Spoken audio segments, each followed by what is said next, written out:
آغاز میں سب سے پہلے بات کریں گے افغان طالبان نے 13 مارچ کو پاکستان پر ڈرون حملے کیے۔ ISPR کے مطابق ڈرونز کو ہدف تک پہنچنے سے پہلے نشانہ بنا کر گرا دیا گیا۔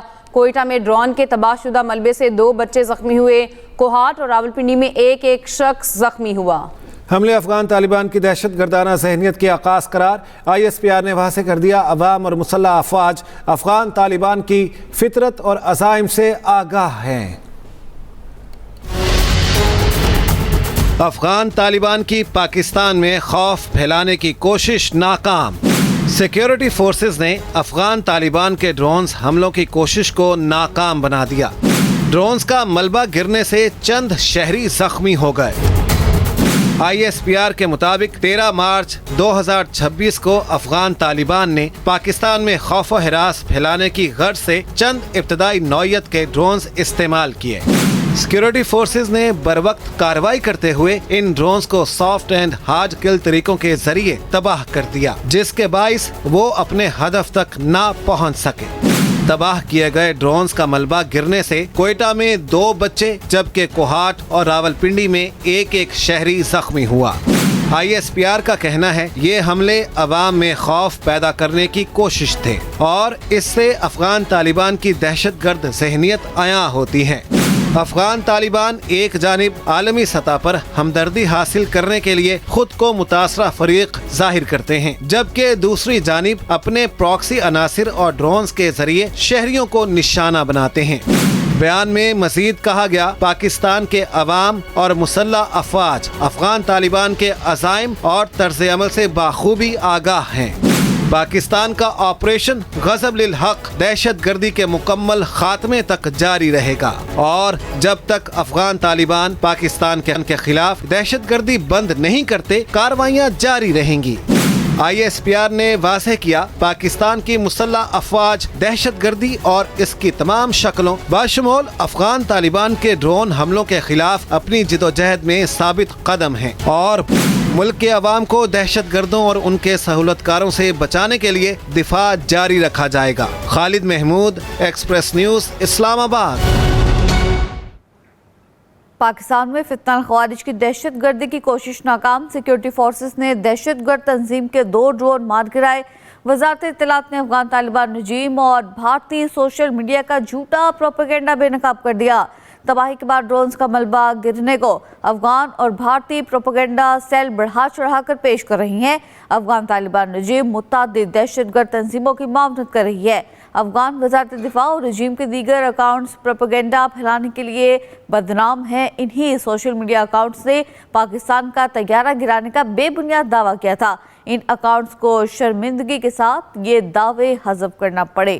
اہم خبر دے رہے ہیں آپ کو کہ پاکستان میں فتنہ الخوارج کی دہشت گردی کی کوشش ناکام۔ سیکیورٹی فورسز نے دہشت گرد تنظیم کے 2 ڈرون مار گرائے۔ وزارت اطلاعات نے افغان طالبان رجیم اور بھارتی سوشل میڈیا کا جھوٹا پروپیگنڈا بے نقاب کر دیا۔ اسرائیل کے ایران میں حکومتی تنصیبات پر نئے حملے۔ مغربی تہران میں آزادی اسکوائر کے اطراف میں زوردار دھماکے۔ عرب میڈیا کے مطابق تہران میں فضائی دفاعی نظام میزائلوں کو مار گرانے کے لیے فعال ہو گیا۔ امریکی سینٹ کام کا کہنا ہے امریکی B-2 بمبارڈ طیاروں نے حملوں کے لیے مشن شروع کر دیا۔ حملوں کا ہدف ایران کی مستقبل میں دوبارہ طاقت حاصل کرنے کی صلاحیت ختم کرنا ہے۔ برطانوی میڈیا کے مطابق مزید 5000 امریکی فوجی مشرق وسطیٰ میں تعینات کیے جا رہے ہیں۔ اسرائیل کے ایران میں حکومتی تنصیبات پر نئے حملے۔ مغربی تہران میں آزادی اسکوائر کے اطراف میں زوردار دھماکے۔ عرب میڈیا کے مطابق تہران میں فضائی دفاعی نظام میزائلوں کو مار گرانے کے لیے فعال ہو گیا۔ سینٹ کام کا کہنا ہے کہ امریکی B-2 بمبارڈ طیاروں نے حملوں کے لیے مشن شروع کر دیا۔ حملوں کا ہدف ایران کی مستقبل میں دوبارہ طاقت حاصل کرنے کی صلاحیت ختم کرنا ہے۔ برطانوی میڈیا کے مطابق مزید 5000 امریکی فوجی مشرق وسطیٰ میں تعینات کیے جا رہے ہیں۔ جنوبی لبنان میں صحت مرکز پر اسرائیلی حملوں میں مزید 12 افراد شہید ہو گئے۔ روسی میڈیا کے مطابق امریکہ اور اسرائیلی حملوں میں 1348 ایرانی شہید جبکہ 17000 سے زائد زخمی ہوئے ہیں اور لبنان پر صہیونی حملوں میں 717 شہادتیں اور 1793 افراد زخمی ہوئے ہیں۔ عراق کی دارالحکومت بغداد میں امریکی سفارت خانے کے کمپاؤنڈ میں ہیلی پیڈ پر میزائل حملہ۔ ایران میڈیا کے مطابق ڈرون نے امریکی سفارت خانے کے ایئر ڈیفنس سسٹم کو نشانہ بنایا۔ ترجمان پاسداران انقلاب کا کہنا ہے کہ صہیونی ریاست کے رہنماؤں کے مقامات کو نشانہ بنایا ہے۔ خطے میں امریکی فوج کے 3 مقامات کو نشانہ بنایا ہے۔ امریکہ اور اسرائیل مل کر بھی ایران کو خوفزدہ نہ کر سکے۔ بدترین جارحیت کے خلاف تہران کی بھرپور جوابی کارروائیاں جاری۔ ایرانی میزائل حملوں کے بعد اسرائیلی دارالحکومت تل ابیب میں 20 دھماکے سنے گئے، متعدد مقامات پر آگ لگی دیکھی گئی۔ اسرائیل نے عمارتوں کی تباہی کی ویڈیوز جاری کرنا شروع کر دیں۔ اسرائیلی حکام کے مطابق تل ابیب سے 50 کلومیٹر کے فاصلے پر اسرائیلی شہر پر میزائل حملے میں ایک عمارت کو نقصان پہنچا۔ روسی خبر ایجنسی کے مطابق ایرانی حملوں سے اسرائیل میں 15 افراد ہلاک جبکہ تقریباً 3000 زخمی ہوئے ہیں۔ روسی میڈیا کے مطابق ایرانی حملوں میں 15 امریکی ہلاک جبکہ 140 زخمی ہوئے۔ دوسری جانب خودکش ڈرون نے بغداد میں امریکی سفارت خانے کے ایئر ڈیفنس سسٹم کو نشانہ بنایا۔ ترجمان ایرانی پاسداران انقلاب گارڈز کا کہنا ہے کہ خطے میں امریکی فوج کے 3 مقامات کو نشانہ بنایا ہے۔ ایران نے بحرین میں امریکی بیس کو نشانہ بنانے کا بھی دعویٰ کیا۔ امریکی اخبار کے مطابق امریکی ساختہ لانچر نے بحرین سے ایران پر میزائل داغے۔ روسی میڈیا کے مطابق UAE پر ایرانی حملوں میں 6 افراد جاں بحق، 141 زخمی ہوئے۔ کویت میں 6 جاں بحق جبکہ 101 زخمی ہوئے۔ سعودی عرب پر حملوں میں 2 افراد جاں بحق جبکہ 12 زخمی ہوئے۔ بحرین میں 2 افراد جاں بحق، 59 زخمی ہوئے۔ شام میں 4، عمان میں 3 افراد جاں بحق جبکہ 5 زخمی ہوئے۔ قطر میں 16 اور اردن میں 14 افراد زخمی ہوئے۔ عراق پر حملوں میں 22 افراد ہلاک اور 30 زخمی ہوئے۔ آبنائے ہرمز بند کی گئی تو ایران کی تیل تنصیبات پر حملے سے گریز نہیں کریں گے۔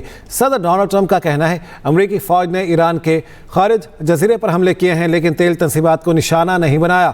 آبنائے ہرمز میں امریکی نیوی جلد جہازوں کو سیکیورٹی فراہم کرے گی۔ ایران میں امریکہ اور اسرائیل کے مقاصد مختلف ہو سکتے ہیں۔ امریکی صدر ٹرمپ کا تیل کی برآمدات کے لیے ایران کا انتہائی اہم جزیرہ خرق تباہ کرنے کا دعویٰ۔ صدر ٹرمپ نے کہا خرق جزیرے پر واقع تمام فوجی اہداف تباہ کر دیے۔ جزیرے پر تیل تنصیبات کو جان بوجھ کر نشانہ نہیں بنایا۔ آبرائے ہرمز سے جہازوں کے سفر میں مداخلت کی گئی تو تیل تنصیبات پر حملے سے بھی گریز نہیں کروں گا۔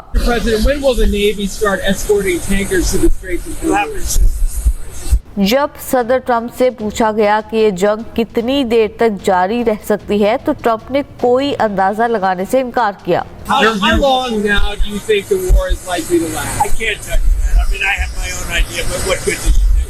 It'll be as long as it's necessary. They've been decimated. Their country's in bad shape. The whole thing is collapsing. Truth Social پر امریکی صدر ٹرمپ نے تہران کو مشورہ دیا کہ وہ ہتھیار ڈال دیں اور جو کچھ بچا ہے اسے بچا لیں۔ ایران کا چینی کرنسی یوان میں تجارت کرنے والے آئل ٹینکر کو آبنائے ہرمز سے گزرنے کی اجازت دینے پر غور۔ امریکی میڈیا نے ایرانی عہدیدار کے حوالے سے دعویٰ کیا ایران محدود تعداد میں آئل ٹینکرز کو آبنائے ہرمز سے گزرنے کی اجازت دینے پر غور کر رہا ہے۔ شرط یہ ہے کہ تیل کے کارگو کی تجارت یوان میں ہوگی۔ ایران کا چینی کرنسی یوان میں تجارت کرنے والے آئل ٹینکر کو آبنائے ہرمز سے گزرنے کی اجازت دینے پر غور۔ امریکی میڈیا نے ایرانی عہدیدار کے حوالے سے دعویٰ کیا۔ ایرانی وزیر خارجہ عباس عراقچی کہتے ہیں کہ امریکہ نے کئی ماہ بھارت کو روس سے تیل نہ خریدنے پر مجبور کیا، مگر 2 ہفتوں کی جنگ کے بعد امریکہ دنیا سے روسی تیل کی بھیک مانگ رہا ہے۔ یورپ کو خام خیالی تھی کہ اسے روس کے خلاف امریکی حمایت مل جائے گی۔ آپ کو بتائیں کہ ایرانی وزیر خارجہ عباس عراقچی کہتے ہیں کہ امریکہ نے کئی ماہ بھارت کو روس سے تیل نہ خریدنے پر مجبور کیا۔ ابھی آپ کو بتائیں یورپی رہنماؤں کی روسی تیل کی خریداری پر پابندیوں میں عارضی نرمی کے امریکی فیصلے پر تنقید۔ صدر یورپی کونسل نے امریکی فیصلے کو انتہائی تشویشناک قرار دیتے ہوئے کہا اس فیصلے سے یورپ کی سلامتی متاثر ہوتی ہے۔ فرانسیسی صدر ایمینوئل میکرون نے کہا آبنائے ہرمز کی بندش کا اعلان کسی بھی صورت پابندیاں ہٹانے کا جواز نہیں بنتا۔ کینیڈین وزیر اعظم مارک کارنی نے نیوز کانفرنس میں کہا روس پر پابندیاں برقرار رہنی چاہیے۔ جرمن چانسلر نے بھی امریکی اقدام کو انتہائی غلط قرار دے دیا۔ ایمسٹرڈیم میں دھماکہ، یہودی اسکول کی عمارت کو نقصان۔ خبر ایجنسی کے مطابق دھماکے میں کوئی جانی نقصان نہیں ہوا۔ میئر ہالینڈ نے کہا واقعہ یہودیوں کے خلاف ایک جان بوجھ کر کیا گیا حملہ تھا۔ ایمسٹرڈیم میں دھماکہ، یہودی اسکول کی عمارت کو نقصان۔ خبر ایجنسی کی جانب سے بتایا گیا دھماکے میں کوئی جانی نقصان نہیں ہوا۔ اس کے ساتھ ہی نیوز بلیٹن سے اب تک کے لیے اتنا ہی۔ مزید خبروں کے لیے آپ وزٹ کیجیے express.pk۔ اس کے علاوہ آپ ہمیں فیس بک اور ایکس پر بھی فالو کر سکتے ہیں۔ دیکھتے رہیے ایکسپریس نیوز، رکھیے ہر خبر پر نظر۔